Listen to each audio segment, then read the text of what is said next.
Olá, queridos! A paz de Cristo a todos! Que bom que nós estamos aqui para mais uma pré-aula da nossa Escola Bíblica Dominical.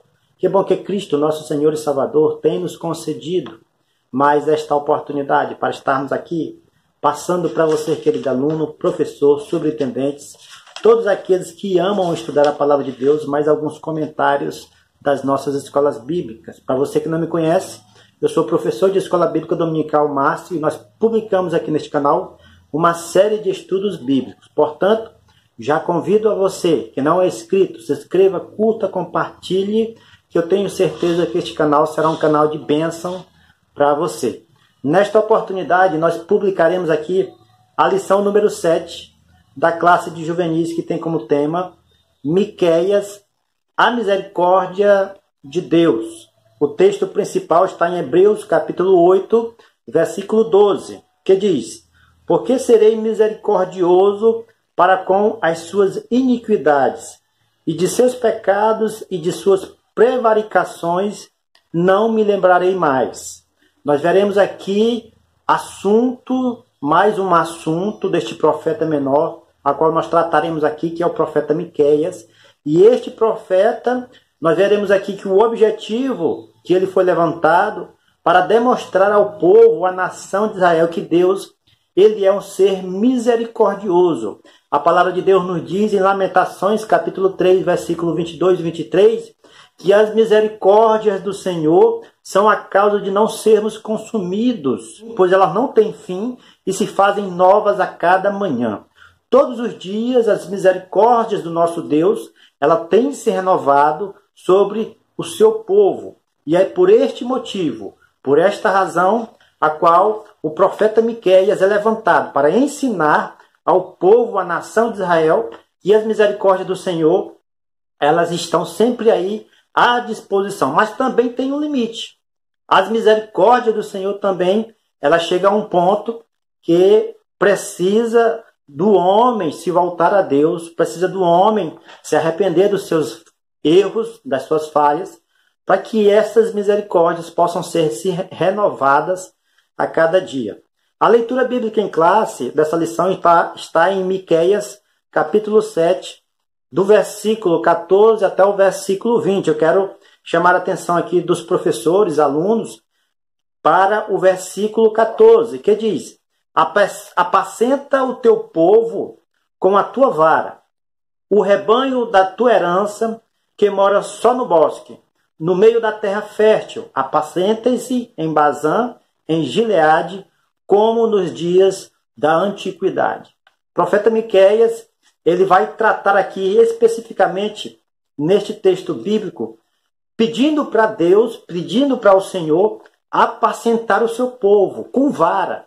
Isso quer dizer, meus queridos irmãos, que além das misericórdias do nosso Deus, ele é um Deus também que corrige, que disciplina e que conduz o seu povo ao caminho correto.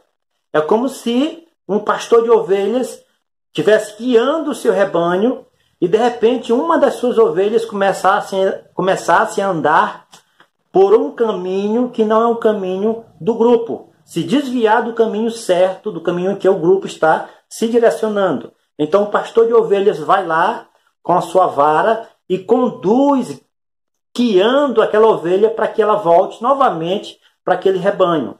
Ou seja, o nosso Deus é um Deus também que disciplina os seus filhos quando estão no caminho errado, quando estão no caminho incerto, que ele vê que vai gerar a morte física e a morte espiritual. O nosso Deus também é um Deus que está nos guiando todos os dias da nossa vida através da sua vara de correção. E muitas das vezes nós não entendemos, porque esta correção aos nossos olhos podem parecer mal aos nossos olhos. Mas aos olhos de Deus, Deus sabe e conhece aquilo que nós precisamos. Por isto, quando ele faz isto, significa também que ele está sendo misericordioso para conosco, misericordioso para com o seu povo, corrigindo as suas falhas, os seus erros, para que este povo, para que esta pessoa possa então se voltar novamente aos caminhos do Senhor. Nós estudaremos aqui nesta lição 3 pontos importantes. As outras lições, especificamente, a estrutura do estudo deste trimestre é especificamente a mesma. Como, por exemplo, o primeiro ponto está falando do contexto histórico do livro. O segundo ponto está falando da estrutura do livro. E o terceiro ponto fala sobre a mensagem do profeta. Todas as lições deste trimestre têm esta estrutura de estudo. O primeiro ponto vai tratar do seguinte tema: o contexto histórico, como eu falei. O nome do profeta, que intitula o livro, é uma expressão de adoração a Deus de Israel, que quer dizer quem é como o Senhor. É o significado do nome do profeta Miqueias.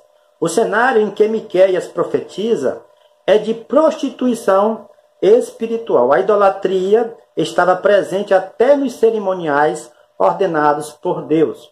Nós vimos aí que o povo não deixou de ser religioso. O povo, no tempo de Miqueias, do profeta Miqueias, eles não deixam de continuar a fazer os sacrifícios a qual foi ordenado nos tempos antigos. Eles continuam fazendo o sacrifício, ofertando aí bodes, ofertando carneiros, ofertando os animais para Deus, como era feito antigamente, mas os seus corações não estavam mais voltados para o Deus Criador dos céus e da terra. Eles estavam achando que eles poderiam comprar a Deus com os sacrifícios e continuarem a pecar, e continuarem cometendo o pecado.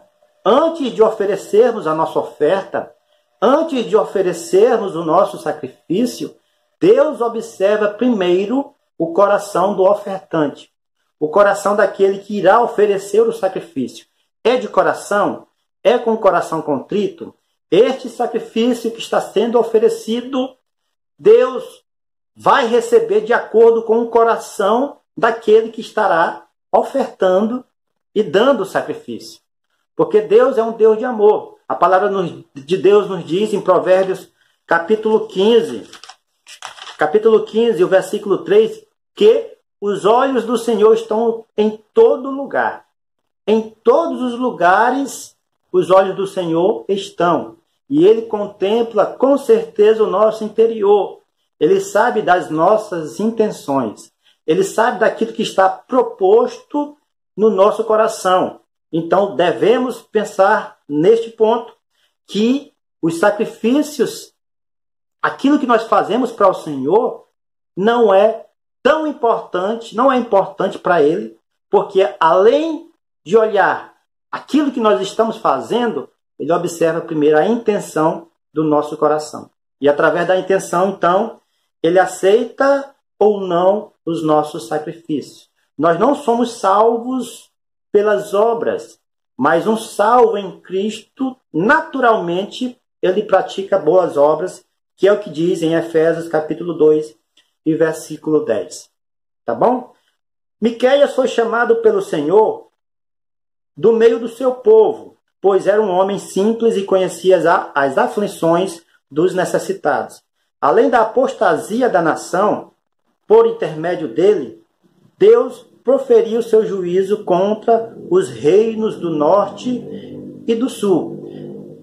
Esses dois reinos estavam praticamente fazendo a mesma coisa. Houve a divisão de Israel, foi dividido em reino do norte e reino do sul, onde um era a capital Samaria e a outra era a capital Jerusalém. Mesmo diante dessas duas nações, Miqueias, ele profetiza, ele fala, ele adverte a respeito das misericórdias do Senhor, que são derramados a cada dia para o seu povo, para as nações. Mas isto, meus queridos, necessita do arrependimento sincero. Miqueias, ele foi contemporâneo de alguns profetas. Essa palavra contemporâneo significa que ele profetizou no mesmo tempo em que alguns profetas também foram levantados. Profetas esses que tinham alguns pontos em comum. Por exemplo, justiça, misericórdia e obediência e humildade. Esses 3 pontos estavam distribuídos entre os profetas contemporâneos de Miqueias, que são Amós, Oséias e Isaías. Isaías é um profeta contemporâneo de Miqueias que profetizou sobre a obediência e a humildade. E é também um profeta messiânico, que nós vimos aí que algumas revelações do Antigo Testamento falando do nosso Senhor Jesus Cristo como um servo sofredor, humilde e obediente, nós conhecemos através das profecias do profeta Isaías. Este livro, ele se divide em algumas estruturas, né? Tem 3 divisões estruturalmente, que diz a estrutura do livro. A primeira divisão é a proximidade do julgamento.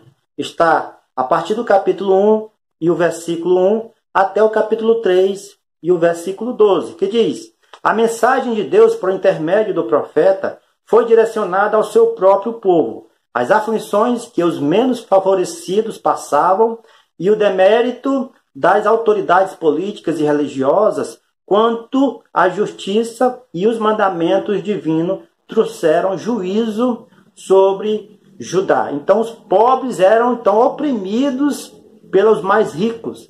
Havia também essa distinção neste período, a qual homens e mulheres que tinham um poder aquisitivo maior também oprimia os mais pobres, mediante esta religiosidade, este ato de praticar sacrifícios e algo para que Deus possa perdoar os seus pecados. Isto era praticado, e como já tinha contaminado a mente das pessoas, com certeza também elas não estavam mais sentindo amor pelo próximo, e principalmente pelos aqueles que eram necessitados, que precisavam de uma ajuda. Continuando aqui diz: os cultos pagãos eram comuns entre o povo e gerava muito lucro, conforme Miqueias capítulo 1, versículo 7. Por isso o Senhor declara que despedaçaria as imagens de escultura desde Judá a Samaria, reduzindo as montanhas de pedras. Além de praticarem sacrifícios, eles também adoravam outros deuses, eles também adoravam outros ídolos. Praticavam também a idolatria, fazendo para si imagem de esculturas e adorando estas imagens, e venerando estas imagens, se prostrando a estas imagens, sacrificando também a estas imagens. A palavra de Deus nos diz que até os seus próprios filhos eles ofereciam para que os seus pecados pudessem ser perdoados. Mas o juízo de Deus estava por vir, que ele, em Miqueias capítulo 1, versículo 7, versículo que eu acabei de ler, ele fala que espedaçaria, Jerusalém e Samaria, e as imagens de esculturas também, reduzindo em montanhas de pedras. Esta profecia foi cumprida para que o povo de Deus entendesse que o Senhor é soberano sobre todas as coisas. A segunda divisão deste livro vai falar sobre o futuro do povo de Deus, que está no capítulo 4, versículo 1, até o capítulo 5 e o versículo 15. O profeta conduz o povo a olhar para a esperança futura prometida pelo Senhor. Diante do seu eterno amor, Deus concede uma nova chance para o seu povo escolhido. Embora o povo judeu houvesse pecado e quebrado a comunhão com Deus, como um pai que ama seu filho, ele disciplina a nação e restaura para si. Miqueias capítulo 4, versículo 10. Como pai que ama seu filho, ele sempre está a disciplinar os seus filhos. Como pai que ama aquele a quem ele gerou, a quem foi criado para adorar ele, ele sempre conduzirá para que esta pessoa possa se voltar a ele e então adorá-lo. Deus, quando ama, Deus ele é um ato de amor, Deus ele é um ser eterno. A palavra do Senhor nos diz, em João capítulo 3, versículo 16, que ele amou o mundo de tal maneira que entregou o seu Filho unigênito para que todos aqueles que nele crê não pereça, mas tenha a vida eterna. Deus, como ele é um Deus de amor, ele corrige os seus filhos. Deus ele faz este ato de misericórdia para que nós possamos então nos voltar a ele. Por isso, meus queridos irmãos, quando algo der errado em nossas vidas, quando algo está dando errado em nossas vidas, pode ser, sim, Deus nos provando para que lá na frente a gente possa ser aprovado por Ele. Pode ser Deus nos preparando para algo maior lá na frente. Não necessariamente sempre, podemos dizer assim, que sempre será uma consequência do nosso erro, mas pode ser algo que nós deixamos de fazer para que Deus possa nos provar e nos aprovar lá na frente, para que nós possamos vencer os obstáculos através da disciplina, através da orientação e da condução de Deus em nossas vidas. A terceira divisão deste livro vai tratar sobre a contestação de Deus com o seu povo. Está a partir do capítulo 6, versículo 1, até o capítulo 7 e versículo 20. O povo rejeitou o Senhor para fazer aliança com outros deuses. Assim Deus contesta esta atitude, rememorando a saída do povo judeu do Egito e a remissão do tempo da escravidão para que se lembrasse da sua justiça. Miqueias capítulo 6, versículo 3 e 5. Deus relembra o povo no tempo que ele era escravo, que eles eram escravos no cativeiro lá no Egito. O tempo que eles estavam ali presos sem poder ter as suas próprias terras. Deus lembra eles e fazem com que eles relembrassem das 10 pragas do Egito e de como Deus os livrou com mão forte daquela nação, daquele povo.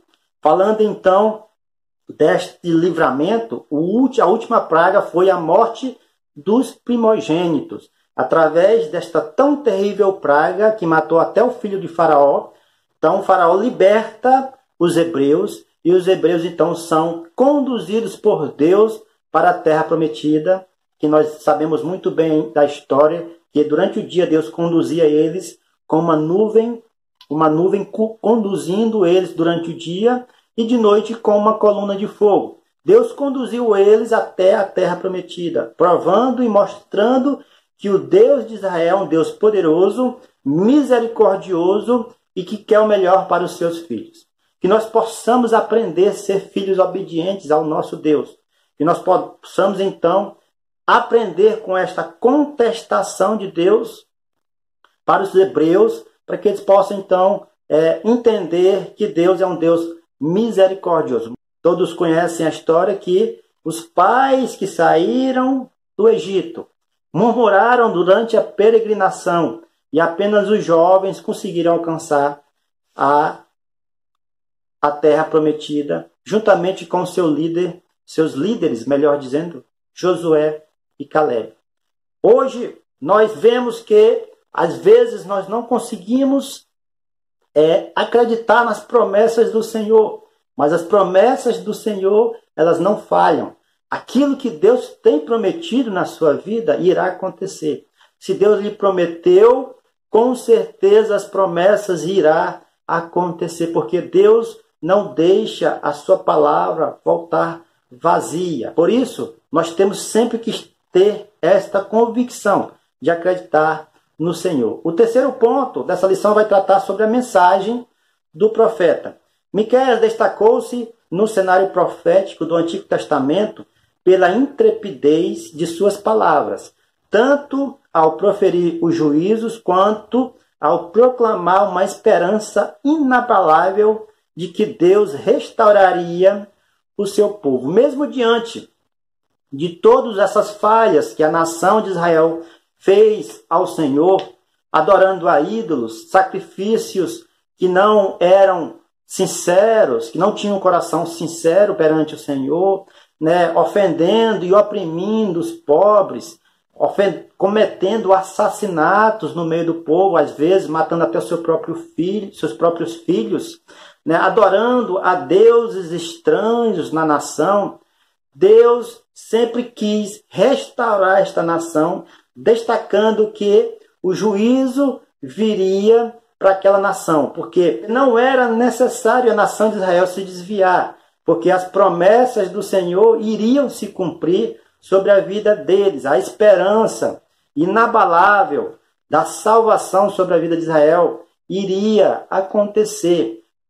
Tanto que todos aqueles judeus que hoje acreditam em Jesus, que creem em Jesus Cristo, judeus messiânicos, eles estão hoje com essa viva esperança. Nós que somos a igreja do Senhor, nós também estamos com essa viva esperança. E sabemos que a nossa vida não é apenas aqui nesta terra, mas na eternidade com o Senhor, e lá as coisas serão muito melhor. Aqueles que corromperam com a idolatria jamais deixaram de cumprir suas obrigações ritualísticas e religiosas. Isso lhes garantia um conforto psicológico. Eles estavam totalmente com a sua mente confortáveis e achando que, através desses sacrifícios, Deus sempre os perdoaria. Mas Deus quer que nós sejamos humildes e reconhecemos os nossos erros e, através do arrependimento, tomar outra direção, mudar de direção, procurar fazer aquilo que Deus quer que nós façamos. O profeta Miqueias ainda diz também, em Miqueias, capítulo 7, versículo 18, o seguinte: quem, ó Deus, é semelhante a ti, que perdoa a iniquidade e que te esqueces da rebelião do restante da tua herança? O Senhor não retém a sua ira para sempre, porque tem prazer na benignidade. Ele é longo em fazer o bem. As misericórdias do Senhor, ela está sempre se renovando, mesmo diante das maldades, das iniquidades, dos pecados, daquilo que nós fazemos contrário à vontade do Senhor. Mas Ele está sempre atento, com seus olhos atentos ao nosso coração, esperando sempre o arrependimento sincero. Porque somente através do arrependimento é que há perdão de pecados. Sem o arrependimento, Deus não nos perdoa. Sem nós nos arrependermos, essa voluntariedade de dentro do nosso ser, de dentro do nosso coração, mostrando ao Senhor arrependimento, sem isso não é possível o Senhor nos perdoar, porque nós mesmos não estamos arrependidos. Que nós possamos então ficar com esta palavra. Deus, o profeta Miqueias mostra aqui nestes textos que Deus é um Deus misericordioso. Assim como Ele esperou Israel se arrepender dos seus erros, Ele espera que todos nós, que porventura viemos a cair, viemos a praticar o pecado, que viemos a sair da sua vontade, Ele espera que nós possamos então reconhecer e se arrepender, e as misericórdias do Senhor cair sobre as nossas vidas, e então nós sermos perdoados por Ele e termos então o direito de estar com Cristo na glória, de estar com Cristo, o Senhor Jesus, por toda a eternidade. Que possamos ficar com esta palavra, meus queridos irmãos, professores, alunos, todos aqueles que estão nos acompanhando, e eu tenho certeza que o Senhor tem nos ensinado, através dessas lições, através desses profetas, através de tudo que está escrito nas Sagradas Escrituras, tá bom? Fiquem todos na paz e até a próxima aula, se Cristo, o nosso Senhor Jesus, nos permitir.